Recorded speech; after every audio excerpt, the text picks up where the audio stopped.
Sir, ആസാമിൽ എന്താണ് സംഭവിക്കുന്നത്? ഏറ്റവും ഒടുവിൽ 3 കോൺഗ്രസ് MLA മാർ BJP-യിൽ ചേർന്നിരിക്കുന്നു. വലിയ രീതിയിൽ കോൺഗ്രസ്സിന് ആസാമിൽ തിരിച്ചടി കിട്ടിക്കൊണ്ടിരിക്കുകയാണ്. നമ്മൾ ആലോചിക്കേണ്ടത്, ഭരണപക്ഷത്തിരിക്കുമ്പോഴാണ് ഈ അടി കിട്ടുന്നതെങ്കിൽ നമുക്ക് പറയാം ഭരണവിരുദ്ധ വികാരമാണ്, പല കാരണങ്ങൾ ചൂണ്ടിക്കാട്ടെ. ഇത് പ്രതിപക്ഷത്തിരിക്കുന്നൊരു കക്ഷിക്ക് ഭരണപക്ഷത്തിൻ്റെ എതിരായി വരുന്ന ജനവികാരം മുതലെടുക്കേണ്ട പ്രതിപക്ഷം ഛിന്ന ഭിന്നമായി പോയിരിക്കുകയാണ്. അപ്പോൾ എന്താണ് ഇതിൻ്റെ കാരണമെന്ന് മനസ്സിലാകുന്നില്ല. ആസാമിൽ കോൺഗ്രസ് ഉപ്പുവെച്ച കലം പോലെ തകർന്നിരിക്കുകയാണ്. എന്താണ് സാർ, ഈ 3 MLA-മാർ എന്തുകൊണ്ടാണ് BJP-യിൽ, കോൺഗ്രസിനെ വിട്ട് BJP-യിൽ ചേർന്നത്? അവർ ജനമനസ്സറിഞ്ഞവരാണെന്ന് വേണം നമുക്ക് പറയാം. കാരണം 1950-ലാണ് ആസാം സ്റ്റേറ്റായിട്ട് രൂപീകരിക്കപ്പെട്ടത്. അന്ന് മുതൽ ഏതാണ്ട് കോൺഗ്രസിൻ്റെ കയ്യിലാണ് ഭരണം. അതെ, നീണ്ടകാലം. പക്ഷേ ഒരു ഭരണത്തിൻ്റെ, സംസ്ഥാന ഭരണത്തിൻ്റെയോ കേന്ദ്ര ഭരണത്തിൻ്റെയോ നമ്മൾ ഡബിൾ എഞ്ചിൻ വേണ്ട, സിംഗിൾ എഞ്ചിൻ ഭരണത്തിൻ്റെ പോലും ഒരു മേന്മ ആ സംസ്ഥാനത്തിന് കിട്ടിയിട്ടില്ല എന്നുള്ളതാണ്. അതൊരു സാറേ, അത് ആസാമിന് മാത്രമാണോ? ഈ നോർത്ത് ഈസ്റ്റിന് മൊത്തം അങ്ങനെയായിരുന്നു. 2014-ൽ നരേന്ദ്രമോദി ബംഗാളിന് അപ്പുറത്തേക്ക് രാജ്യമില്ലായിരുന്നു എന്ന ഒരു നിലപാടാണ് നെഹ്റു. ബംഗാളും രാജ്യം അല്ലായിരുന്നു. ബംഗാളിൽ പിന്നെ ഈ കമ്മ്യൂണിസ്റ്റ് കൊടികൾ മാത്രം ഉണ്ടായിരുന്നുകൊണ്ട് നമ്മൾ അവർ പിടിച്ചു. അവിടെ എന്തോ വിപ്ലവം ഉണ്ടെന്ന് തോന്നിച്ചതാണ്. പക്ഷെ വിപ്ലവം ഇല്ലായിരുന്നു എന്നുള്ളത് മമത തെളിയിച്ചു. കാരണം മക്കളെ എന്ന് പറഞ്ഞപ്പോ എല്ലാവരും പോയി. മനസ്സിലായില്ലേ? സഖാക്കളെല്ലാം കൊടി മാറ്റി തൃണമൂലിന്റെ കൊടിയും പിടിച്ച് അങ്ങോട്ട് പോയി. ഓഫീസുകളെല്ലാം തൃണമൂൽ ഓഫീസാക്കി മാറ്റി. അപ്പോൾ അവിടെ ഒന്നും പിന്നെ ജനങ്ങൾ ഭരണം എന്താണെന്ന് അറിഞ്ഞിരുന്നില്ല. ഭരണത്തിൻ്റെ ഗുണം എന്താണ്? കാരണം വർഷങ്ങളായി, നൂറ്റാണ്ടുകളായി നമ്മൾ മുസ്ലിം ഭരണത്തിൻ്റെ കീഴിൽ, അത് കഴിഞ്ഞിട്ട് ബ്രിട്ടീഷ് ഭരണത്തിൻ്റെ കീഴിൽ. അപ്പോൾ അവർക്കറിയില്ല ഈ ഭരണമാറ്റം എന്താണ് വന്നിരിക്കുന്നത്, സ്വാതന്ത്ര്യം എന്താണ്, അതിൻ്റെ ഗുണം എന്താണെന്ന് അവർ ഇന്നുവരെ അറിഞ്ഞിട്ടില്ല. ആ ഒരു പ്രതിസന്ധിയിൽ അവരെങ്ങനെ ജീവിച്ചു പോരുകയാണ്. അതിനിടയ്ക്ക് പിന്നെ ഒരു 1975-ന് ശേഷം എന്നിങ്ങനെ നിരന്തരം പ്രക്ഷോഭങ്ങളായിരുന്നു. വിദ്യാർത്ഥി പ്രക്ഷോഭം, അവിടുത്തെ പൗരത്വ പ്രശ്നം, അതിനൊക്കെ മുമ്പ് തന്നെ വലിയ പ്രശ്നമാണ്. ഈ ട്രൈബലിന്റെ ഒരുപാട് ഇഷ്യൂസ്, അവിടുത്തെ ലാൻഡ് ഈ ഇൻഫിൽട്രേറ്റേഴ്സ് അടിച്ചുകൊണ്ട് പോകുന്നതിന്റെ പ്രശ്നങ്ങൾ, എന്തിന് പിന്നെ ആസാമീസിന്റെ പിന്നെ അവരുടെ ഒരു ഐഡന്റിറ്റി, അവരുടെ ഐഡന്റിറ്റി അതിൽ ചോദ്യം ചെയ്തുകൊണ്ട് വിവിധ ആൾക്കാർ, പ്രത്യേകിച്ച് ബംഗ്ലാദേശിൽ നിന്ന് വന്നത്, ഭൂട്ടാനും ഇതിന്റെ ബോർഡറാണ്. അപ്പോൾ ഭൂട്ടാനിൽ നിന്ന് വന്നവർ ഒക്കെ ഇവരുടെ അടുത്ത് കയറി അവരെ അങ്ങ് ഭരിക്കുകയായിരുന്നു. ഇതെല്ലാം പിന്നെ കോൺഗ്രസ് സർക്കാരുകൾ അനുവദിച്ചു കൊടുത്തിരുന്നു യഥേഷ്ടം എന്നുള്ളതാണ്. അപ്പം അതുകൊണ്ട് അവർ ഭരണത്തിന്റെ ഗുണം തടയാൻ ഒരു ശ്രമവും നടത്തിയില്ലെന്ന് മാത്രം. അത് ഇന്ദിരാഗാന്ധിയുടെ കാലത്തില്ല, രാജീവ് ഗാന്ധിയുടെ കാലത്തില്ല, പിന്നീട് വന്ന മൻമോഹൻ സിംഗിന്റെ കാലത്തും ഇല്ല. അത് ഇലക്ഷൻ സമയത്ത് ഇന്ദിരാഗാന്ധിയൊക്കെ കൈ കാണിക്കാൻ പോകുന്നത് മാത്രമേ ഉള്ളൂ. അവരിത് ഒരു അത്ഭുതപ്പെട്ട ഒരു ദേവത വന്ന് നിൽക്കുന്ന പോലെ കണ്ട് വോട്ട് ചെയ്യുകയാണ് ചെയ്തിട്ടുള്ളത്. ആൾക്കാർക്ക് അങ്ങനെ ഉണ്ടല്ലോ, നമ്മളിപ്പോൾ വളരെ പിന്നോക്കമായിട്ട് ജീവിക്കുന്നിടത്ത് വലിയൊരു ഹെലികോപ്റ്ററിലൊക്കെ വന്ന ഒരാൾ ഇറങ്ങി നമ്മളെ ടാറ്റ പറയുന്നു, അല്ലെങ്കിൽ പ്ലെയിനിൽ വന്ന് ഇറങ്ങി ടാറ്റ പറയുന്നത് കേൾക്കുമ്പോൾ ഭയങ്കര ഒരു പ്രത്യേകത തോന്നും. അങ്ങനെ പോയി എല്ലാവരും വോട്ട് ചെയ്യുന്നു എന്നുള്ളതല്ലാതെ ഭരണത്തിൻ്റെ ഗുണം എന്താണെന്ന് അവർ ഈ അടുത്ത കാലം വരെയും അറിഞ്ഞിരുന്നില്ല എന്നുള്ളതാണ് സത്യം. അപ്പം അതിനുശേഷം 2014-ൽ നരേന്ദ്രമോദി വന്നപ്പോഴാണ് ശരിക്കും പറഞ്ഞാൽ ഈ നോർത്ത് ഈസ്റ്റേൺ കൺട്രീസ് മൊത്തം, സ്റ്റേറ്റുകൾ മൊത്തം, അതിൽ പ്രത്യേകിച്ച് ആസാം, ബംഗാൾ, പിന്നെ നമ്മുടെ ഇതിന് മണിപ്പൂറും ത്രിപുരയും വരെയുള്ള മേഘാലയയും നാഗാലാൻഡും മിസോറാമും ഒക്കെ എല്ലാ പ്രദേശങ്ങളിലും വലിയ മാറ്റങ്ങളുണ്ടായി. ട്രെയിൻ ആദ്യമായിട്ട് എത്തുന്നത്, റോഡ് നമ്മുടെ മിലിറ്ററിയുടെ ആവശ്യത്തിന് കൂടി വേണ്ടിയാണെങ്കിൽ പോലും അദ്ദേഹം എല്ലാ ബോർഡർ വരെയും എല്ലാം എത്തിച്ചു, റോഡുകൾ എത്തിച്ചു, പാലങ്ങൾ വലുത് വന്നു, വലിയ 5.5-6 മണിക്കൂർ കൊണ്ട് സഞ്ചരിച്ചെത്തേണ്ട ദൂരം 35 മിനിറ്റ് യാത്ര. ഗുവാഹട്ടി കൽക്കട്ട അവരെ സംബന്ധിച്ചിടത്തോളം ഒരു അതിവിദൂര ജേണി ആയിരുന്നു.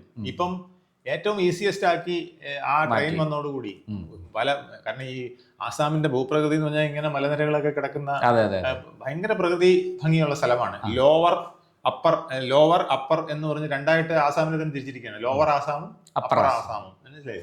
അപ്പൊ ആ പ്രദേശങ്ങളൊക്കെ വലിയ രീതിയിൽ തേയില കൃഷിയുള്ള സ്ഥലമാണ്. തേയില കൃഷിയുണ്ട്, പിന്നെ ഡൈവേഴ്സിഫൈഡ് ആയിട്ടുള്ള നിരവധി വെജിറ്റേഷൻ ഉണ്ട്, ആനിമൽസ് ഉണ്ട്. ഈ വൺ ഹോൺ റൈനോ എന്ന് പറഞ്ഞില്ലേ, ഒറ്റക്കൊമ്പൻ റൈനോ, ലോകത്ത് ഏറ്റവും കൂടുതൽ പിന്നെ അതിന്റെ ഉള്ള സ്ഥലം ഇവിടെയാണ്. അതായത് ലോകത്തുള്ള വൺ ഹോൺ റൈനയുടെ 2/3 ഉള്ളത് ഈ ആസാമിലാണ്. എന്നുവെച്ചാൽ അത്രയ്ക്ക് വൈവിധ്യമായ ഭൂപ്രകൃതി ഉള്ള ഒരു സ്ഥലമാണ്. ബ്രഹ്മപുത്രയുടെ തീരമാണ്, ഫലഭൂയിഷ്ടമാണ്. പക്ഷെ എന്നാലും അവിടെ ഒരു വികസനവും ഇല്ല, ജനം ദാരിദ്ര്യത്തിൽ. ഇതാണ് ഒപ്പം ഈ നുഴഞ്ഞുകയറ്റവും മറ്റു പ്രശ്നങ്ങൾ. നുഴഞ്ഞുകയറ്റം മാത്രമല്ല, ഈ പാവങ്ങളുടെ ലാൻഡ് മുഴുവൻ അടിച്ചുകൊണ്ട് പോവുക.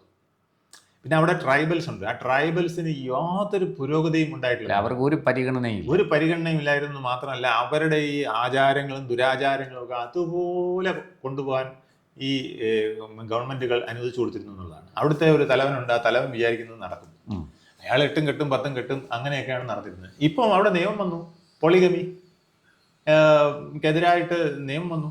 7 വർഷത്തെ തടവാണ് ഒരുത്തൻ സ്ത്രീകളെ ഇങ്ങനെ. അല്ലാതെ ഹിമന്ത അവിടുത്തെ മുഖ്യമന്ത്രി വളരെ വ്യക്തമായിട്ട് പറഞ്ഞു, ഇനി ഈ പണിയൊന്നും നടക്കത്തില്ല, ഇത് ഈ പറഞ്ഞതുപോലെ ഇന്ത്യൻ കോൺസ്റ്റിറ്റ്യൂഷൻ അനുസരിച്ച് മാത്രമേ ഇവിടെ കാര്യങ്ങൾ നടക്കുള്ളൂ എന്ന് അദ്ദേഹം പറഞ്ഞു. അതുപോലെ ലാൻഡ് നഷ്ടപ്പെട്ട ഒത്തിരി പേരുടെ ഭൂമി തിരിച്ചു കൊടുത്തു.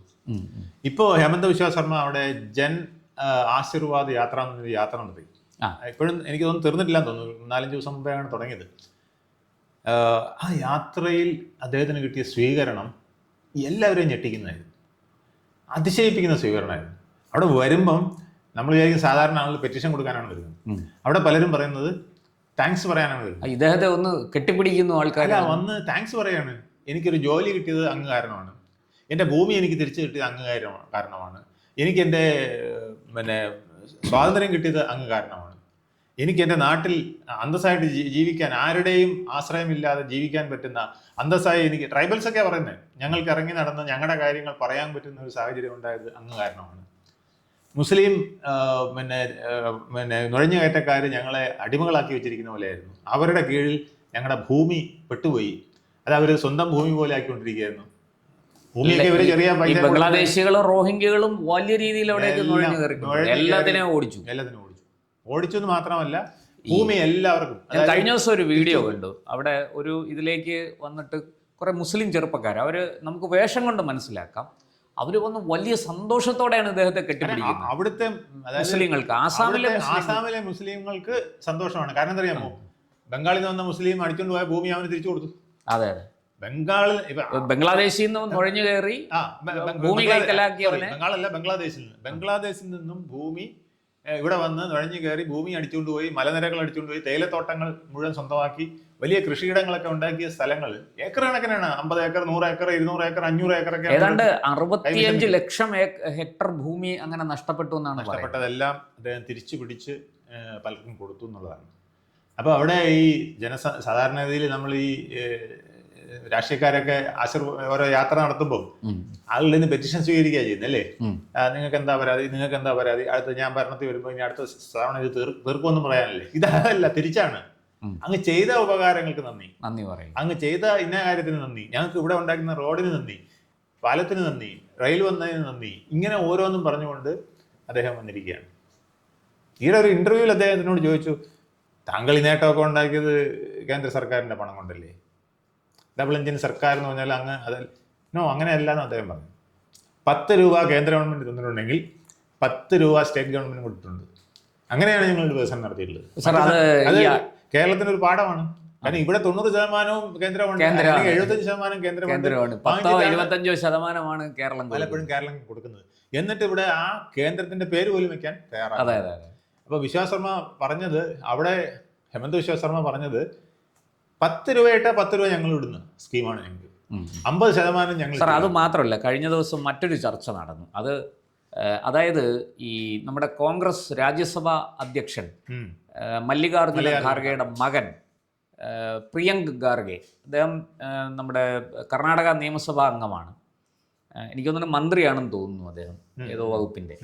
അപ്പോൾ ബീഹാറിലേക്ക് ഒരു ചിപ്പ് നിർമ്മാണ കമ്പനിയുടെ വലിയൊരു ഇൻവെസ്റ്റ്മെന്റ് വരികയാണ്. ഏതാണ്ട് 70,000 കോടി രൂപയാണ് അവര്, അത് ഒരു അമേരിക്കൻ കമ്പനിയാണ് ഞാൻ മനസ്സിലാക്കുന്നത്, ടാറ്റയുടെ കൊളാബറേഷനോട് കൂടിയാണ്. അതിന് ഗവൺമെന്റ് വലിയ സബ്സിഡിയും മറ്റു കാര്യങ്ങളും ഒക്കെ കൊടുത്തിട്ടുണ്ട്, ഒരുപാട് ആനുകൂല്യങ്ങൾ കൊടുക്കുന്നുണ്ട്. 75,000 കോടി വലിയ ഇൻവെസ്റ്റ്മെന്റ് ആണ്. ഇൻവെസ്റ്റ്മെന്റ് ആണ്. അപ്പോൾ ഇയാള് പ്രിയങ്ക ഖാർഗെ ചോദിക്കണം, ആസാമിൽ എന്തിരിക്കുന്നു, ഇത് ബാംഗ്ലൂരേക്ക് വരേണ്ടതല്ലേ, ഇതിന് എന്തിനാണ് കേന്ദ്ര സർക്കാർ ആസാമിലേക്ക് കൊണ്ടുപോകുന്നതെന്ന് പറഞ്ഞാൽ അതിരൂക്ഷമായ വിമർശനമായിരുന്നു.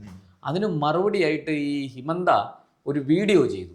അതായത് ഹിമന്ത തന്നെ മൊബൈലുമായിട്ട് ഇങ്ങനെ നടന്ന് ആസാമിൻ്റെ വികസനം ചിത്രീകരിക്കുകയാണ്.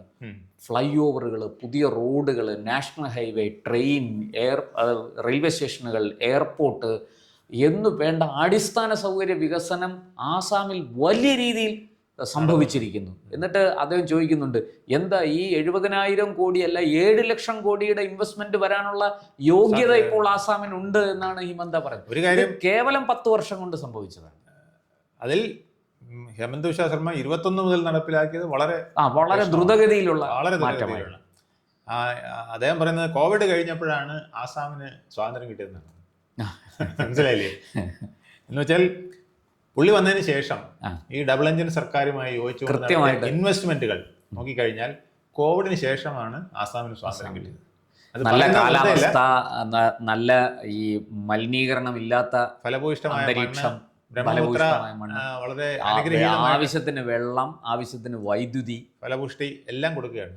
പക്ഷെ എന്നിട്ടും അവിടെ ഇത്രയും നാളും വികസനമില്ലായിരുന്നു. ഇപ്പോൾ വികസനം വന്നിരിക്കുന്നു, അത് ജനങ്ങൾക്ക് ബോധ്യപ്പെട്ടിരിക്കുന്നു. അതുകൊണ്ട് വോട്ട് ആർക്ക് ചെയ്യുമെന്ന് ചോദിച്ചാൽ അവർ BJPക്ക് ചെയ്യും, അത്രയേ ഉള്ളൂ.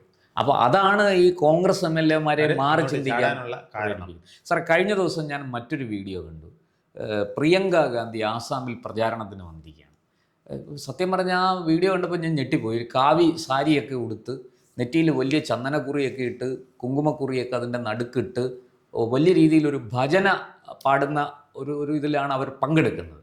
അതവർക്ക് പങ്കെടുക്കണ്ട എന്നൊന്നും ആരും പറഞ്ഞില്ല. പക്ഷേ ഈ എന്തുകൊണ്ട് പ്രിയങ്ക അങ്ങനെ ചെയ്യുന്നു എന്നൊരു ചോദ്യം ഒരാൾ ചോദിക്കുന്നുണ്ട്. അതിന് മറുപടിയും അവർ പറയുന്നത്, അവിടെ വലിയ രീതിയിൽ ഏതാണ്ട് 30-35% മുസ്ലിം വോട്ടുള്ള ഒരു സ്ഥലമാണ് ആസാം. പക്ഷേ ഹിന്ദു വോട്ട് വലിയ രീതിയിൽ കൺസോളിഡേറ്റ് ചെയ്തിരിക്കുന്നു BJPക്ക് വേണ്ടി. ഇത് അവർക്ക് കോൺഗ്രസ്സിന് മനസ്സിലായതുകൊണ്ടാണ് പ്രിയങ്ക ഇത്തരം വേഷം കെട്ടലുകൾ നടത്തുന്നു എന്നാണ് ഇതിനെ വിമർശിച്ചുകൊണ്ടൊരാൾ, ഈ ആസാമിൽ നിന്നുള്ള ഒരാൾ തന്നെ ചെയ്ത വീഡിയോ ആണ്. ഇതൊക്കെ പണ്ടായിരുന്നു വിജയിക്കുമായിരുന്നു. ഈ കണ്ണിൽ പൊടിയിൽ നടക്കും, ഭംഗിയായിട്ട് നടക്കുമായിരുന്നു. കാരണം ഇപ്പോൾ ആളുകൾക്ക് ഇത് റിയൽ ആയിട്ട് മനസ്സിലായി. കോൺഗ്രസിൻ്റെ പ്രധാന ആൾക്കാരെ അവർ നിർത്തുന്നത് എവിടെയെന്ന് അറിയാമോ? ഈ മുസ്ലിം മെജോറിറ്റി ഉള്ള സ്ഥലങ്ങൾ, 30% മുസ്ലിങ്ങളുള്ള ഒരു സ്റ്റേറ്റാണ്. അപ്പം മുസ്ലിം മെജോറിറ്റി ഉള്ള സ്ഥലങ്ങൾ, മണ്ഡലങ്ങൾ നോക്കിയാണ് അവർ സ്ഥാനാർത്ഥി. പക്ഷേ ഇനി അത് വിജയിക്കുമോ സാർ? ഇനി അത് വിജയിക്കില്ല. കാരണം ഇപ്പോൾ ഇവർ കാണിക്കുന്നത് മോണോ ആക്ട് ആണെന്നും മിമിക്രി ആണെന്നും അവർക്ക് മുസ്ലിങ്ങൾക്കും തിരിച്ചറിഞ്ഞു, എല്ലാവരും തിരിച്ചറിഞ്ഞു. മുസ്ലിങ്ങളിൽ ഇപ്പോഴും BJPക്ക് എതിരെ നിൽക്കുന്ന കുറെ പേരുണ്ട്. കാരണം ഈ ഫണ്ടമെന്റലിസ്റ്റുകൾ ഒരുപാട് പേര്, ഈ ഉൾഫയുടെ ഒക്കെ പഴയ നേതാക്കൾ കുറെ പേരൊക്കെ ഇങ്ങനെ ഈ രീതിയിൽ ഇവർക്ക് എഗൻസ്റ്റ് ആയിട്ട് വരികയും പല പ്രശ്നങ്ങളും. പക്ഷെ അതിന്റെ അളവ് ഇങ്ങനെ കുറഞ്ഞു വരികയാണ്. മുസ്ലിങ്ങളിൽ ഈ നുഴഞ്ഞുകയറ്റക്കാരിൽ നിന്ന് സ്വത്ത് ഒരുപാട് പേർക്ക് തിരിച്ചു കിട്ടിയിട്ടുണ്ട്. അവർക്കൊക്കെ തീർച്ചയായിട്ടും BJPയോട് വളരെ അനുകൂലമായ ഒരു ഘടകമുണ്ട്. പക്ഷെ എന്നാലും മുസ്ലിം വോട്ടുകൾ പൊതുവെ BJPക്ക് അനുകൂലമാണ്, CPM-ന് കോൺഗ്രസിന് അനുകൂലമാണ്. ഇന്ത്യ മുന്നണി, CPM ഒക്കെ ഉണ്ട് കേട്ടോ, CPM CPI ഒക്കെ ഉണ്ട്. അവര് ബംഗാളിന്റെ ഒരു കാറ്റ് ഉണ്ട്. പക്ഷേ തെരഞ്ഞെടുപ്പിൽ വിജയിക്കുന്നതൊക്കെ വളരെ അപൂർവമാണ്. പക്ഷെ കൊടി പലയിടത്തും അതങ്ങനെയാണല്ലോ. ഒരു കമ്മ്യൂണിസ്റ്റുകാരനുണ്ടെങ്കിൽ 9 കോടിയാണ്. അങ്ങനെ ഒരു രീതിയുണ്ട്. അപ്പൊ അത് അവിടെ ഉണ്ട്. എന്തായാലും ഈ തോട്ടം തൊഴിലാളികളുടെ ഇടയിലും ഒക്കെ ഇവർക്ക് കുറച്ച് സ്വാധീനം ഉണ്ടെന്നുള്ളതാണ് പതുക്കെ അറിയപ്പെടുന്നത്. അപ്പൊ ആ ഒരു മേഖലയിലൊക്കെ അവർ കുറെ പിന്നെ ഇത് നോക്കുന്നുണ്ട്. അതുപോലെ തന്നെ കോൺഗ്രസ് മുസ്ലിം വോട്ടുകൾ അങ്ങനെ ഫോക്കസ് ചെയ്യാൻ നോക്കുന്നുണ്ട്. പിന്നെ ഈ രഞ്ജൻ ഗൊഗോയ്, പിന്നെ ഗൗരവ് ഗൊഗോയെ പറയുന്നത് അദ്ദേഹം പിന്നെ ഒരു പാകിസ്ഥാൻ ചാരനെന്നാണ്. അത് പോസിറ്റീവായിട്ടാണ് അവിടെ എടുത്തിരിക്കുന്നത്. മനസ്സിലായോ? അദ്ദേഹത്തിന്റെ ഭാര്യ ഈ ഒരു പാകിസ്ഥാൻ കമ്പനിയുമായി ബന്ധപ്പെട്ട് പ്രവർത്തിക്കുന്ന ആളാണ്. അത് ഹിമന്ത തന്നെ, മുഖ്യമന്ത്രി ഹിമന്ത തന്നെ അങ്ങനെ ഒരു ആക്ഷേപവും ആരോപണവും ഉന്നയിക്കുകയും എന്നിട്ട് അദ്ദേഹം വെല്ലുവിളിച്ചു, നിങ്ങൾക്ക് ധൈര്യമുണ്ടെങ്കിൽ നിങ്ങൾ കേസ് കൊടുക്കൂ കോടതിയിൽ, എനിക്കെതിരെ മാനനഷ്ടത്തിന് കേസ്. ഒന്നും കേസ് കൊടുക്കേണ്ട കാര്യമില്ല. നമുക്ക് അറിയാമല്ലോ, പാകിസ്ഥാനിൽ ജോലി ചെയ്യുന്നെങ്കിൽ 2 വിധത്തിലാണ് ജോലി ചെയ്യുക. ഒന്ന്, പാകിസ്ഥാനിലെ റിച്ചസ്റ്റ് ആയിട്ടുള്ള ആൾക്കാർ ഒന്നുകിൽ അവർ ബിസിനസ് ചെയ്യുകയും പട്ടാളത്തിൽ ജോലി ചെയ്യുകയും ചെയ്യും. രണ്ടാമത്തെ ഒരു വിഭാഗം എന്ന് പറയുന്നത് ബിസിനസ് ചെയ്യുകയും തീവ്രവാദി സംഘടനയിൽ അംഗമാവുകയും ചെയ്യും. മൂന്നാമത്തെ ഒരു വിഭാഗം എന്ന് വെച്ചാൽ ഈ ബിസിനസ്സും കൃഷിയും ഒക്കെ ചെയ്യുകയും ചെയ്യും, ISIൽ അംഗമായിരിക്കും. ഈ ഒരു ലിങ്ക് ഇല്ലാതെ പാകിസ്ഥാനിൽ നിൽക്കാൻ പറ്റില്ല. അതാണ് അവരുടെ അവസ്ഥ. അത് ഇന്ത്യയിൽ നമ്മൾ ഈ ഭരണകക്ഷിയുടെ വാല് താങ്ങി നിൽക്കുന്ന പോലെയാണ് അവിടെ. ഒന്നുകിൽ നിങ്ങൾ എന്തെങ്കിലും ഒരു അവിഹിത ബന്ധമില്ലാതെ പാകിസ്ഥാനിൽ നിൽക്കാൻ കഴിയില്ല എന്നുള്ളതാണ്. അപ്പൊ അവിടെ പാകിസ്ഥാനിലാണ് സെറ്റിൽമെന്റ് എന്ന് പറഞ്ഞാൽ തന്നെ നമുക്ക് ഊഹിച്ചോണ്ടാൽ മതി. അവിടെ ഹേമന്ത വിശ്വ ശർമ്മയുടെ പരാതി ഒന്നും കേൾക്കണ്ട, അല്ലാതെ തന്നെ നമുക്ക് ഊഹിക്കാം ഇതിങ്ങനെയാണ്. അതാണ് ഈ ഗൗരവ് ഗൊഗോയിക്ക് അത് ആസാമിൽ വലിയ തിരിച്ചടിയാണ് എന്ന് പൊതുവെ പറയപ്പെടുന്നുണ്ട്. അതുകൊണ്ടാണ് ഈ കോൺഗ്രസ് MLA മുസ്ലിം ഭൂരിപക്ഷമുള്ള ചില സ്ഥലങ്ങളിൽ ഗൗരവ് ഗൊഗോയി ഇതൊരു അസറ്റായിട്ടും കാണുന്നുണ്ട്. ഞാൻ പാകിസ്ഥാന്റെ ആളാണ് കേട്ടോ എന്നുള്ളത് പറയാതെ പറയുന്നുണ്ടെന്നുള്ളതാണ്. ഒരു എലിസബത്ത് എന്നാണ് ഭാര്യയുടെ പേര്. അതെ, ബ്രിട്ടീഷുകാരിയാണ്. ഈ ഇപ്പോൾ കോൺഗ്രസിൽ നിന്ന് 1, 2, 3 വെച്ചൊക്കെ ഇങ്ങനെ നേരത്തെ ആൾക്കാർ 5 വർഷം കൂടെ ഭരണത്തിലില്ലാതിരുന്നാൽ ഞങ്ങൾക്ക് ജീവിക്കാൻ പറ്റില്ല എന്ന് ഒരുപാട് കോൺഗ്രസ്സുകാർ പറയുന്നുണ്ട്. അപ്പൊ അവർക്കൊക്കെ ഒരു വിഷമമുണ്ട്. അവരൊരു മാറ്റത്തിന് ഈ ചാടി വന്നതിൽ ഒരാൾ പറഞ്ഞു എന്നാ പറയുന്നത്, ഈ അതെന്താ നിങ്ങൾ കോൺഗ്രസ് വിട്ടെന്ന് ചോദിച്ചപ്പോൾ കോൺഗ്രസിൽ ഇപ്പം ഈ ചാടി വന്ന 3 MLA കാമാഖ്യ ദേ പുരകായസ്ഥ, പിന്നെ ഒരാൾ ബസന്ത് ദാസ്, മറ്റൊരാൾ ശശികാന്ത് ദാസ്. ഇവർ 3 പേരാണ്. ഇവരെ 3 പേരെ കഴിഞ്ഞ ജൂണിലെ കോൺഗ്രസ് സസ്പെൻഡ് ചെയ്തിരിക്കുകയായിരുന്നു. ഇവർ BJPയുടെ ഒരു പരിപാടി പങ്കെടുത്തു എന്നാണ് ഇവർക്കെതിരെയുള്ള ആക്ഷേപം. അല്ല, അവർ കുറച്ച് നാളായിട്ട് ഇത് വിടാനായിട്ട് ഇങ്ങനെ ആലോചിച്ചിരിക്കുകയായിരുന്നു. അപ്പൊ ആരോട് ചോദിച്ചത് എന്താ നിങ്ങളിങ്ങനെ വിടാൻ കാര്യം? ഒന്നാമത്തെ കാര്യം, ഞങ്ങളുടെ നേതാവിന് 2 വിഭാഗത്തിനെ ഇഷ്ടമുള്ളൂ. ഒന്ന്, ആളൊരു മന്ദബുദ്ധിയായിരിക്കണം, അദ്ദേഹത്തിന്റെ കൂടെ കൂടുന്നത്. രണ്ടാമതല്ലെങ്കിൽ ഒരു ക്രൂക്കായിരിക്കും, ഒന്നാം തരം കുതന്ത്രക്കാരനായിരിക്കും. ഇദ്ദേഹത്തിനെ പറ്റിച്ച് ഇദ്ദേഹത്തിന്റെ കൂടെ കൂടി ഇദ്ദേഹത്തിന്റെ നന്മയ്ക്കായിട്ട് അങ്ങനത്തെ ഒരാളാണ് ഈ രഞ്ജൻ ഗൊഗോയി, ഗൗരവ് ഗൊഗോയി എന്നാണ് പറയുന്നത്. അപ്പൊ ഇതുപോലത്തെ കക്ഷികളാണ് അദ്ദേഹത്തിന് ചുറ്റും നിൽക്കുന്നതെന്ന് ആണ് പല MLA. അല്ല, ഇതുകൊണ്ടാണ് ഈ ഹിമന്ത തന്നെ കോൺഗ്രസ് വിട്ട് BJPയിൽ പോകാനുള്ള കാരണം ഇത് തന്നെയാണ്. കാരണം താങ്ങി നിന്നാൽ മാത്രമേ അവിടെ രക്ഷയുള്ളൂ എന്നുള്ളത്. അതുകൊണ്ടാണ് ഈ വ്യക്തിത്വമുള്ളവർ അതിനകത്ത് നിൽക്കാത്തത്. ശശി തരൂരിനൊക്കെ പറ്റിയ കുഴപ്പം അതാണ്. പിന്നെ ഇപ്പം ശശി തരൂർ ഒരുവിധം ഇങ്ങനെ അഡ്ജസ്റ്റ് ചെയ്ത് കൊണ്ടുപോകുന്നു. ഇനി ഇലക്ഷൻ കഴിഞ്ഞാൽ അറിയാം, പിന്നെയും പോയി തന്നെ കസേര ഇരിക്കണോ, മര്യാദയ്ക്ക് അവിടെ മൂലയ്ക്ക് ഇരിക്കണോ എന്ന് പറയുമോ എന്നുള്ളത് അപ്പോഴും കണ്ടറിയാം. എന്തായാലും വരട്ടെ. ആസാം, ഇനിയിപ്പോ കേരളം, ആസാം, ബംഗാള്, നമ്മുടെ തമിഴ്നാട്, ഇവിടെ എല്ലാം ആസാം ഏതാണ്ട് BJPക്ക് ഉറപ്പാണ് എന്നുള്ളത് നമുക്ക് പറയാം. ഈ ബംഗാളിലും BJPക്ക് അനുകൂലമാണ് കാറ്റ്. അത് ഇപ്പോഴത്തെ SIRൽ കളി അധികം നടത്താൻ മമതയ്ക്ക് പറ്റില്ല. പണ്ട് അങ്ങനെയല്ല. വ്യാജ വോട്ടുകൾ മുഴുവനും വ്യാജ ID, വ്യാജ വോട്ടർ ID, അതുപോലെ വ്യാജ ആധാർ വെച്ചിട്ട് ഇവരിങ്ങനെ ഡിസ്ട്രിബ്യൂട്ട് ചെയ്യായിരുന്നു പറഞ്ഞു. പിന്നെ തനിക്കുള്ള ഈ നുഴഞ്ഞുകയറ്റക്കാരെ നിങ്ങൾ 6 മാസത്തിലധികം മറ്റേ മണ്ഡലത്തിൽ പോയി സെറ്റിൽ ചെയ്യുക.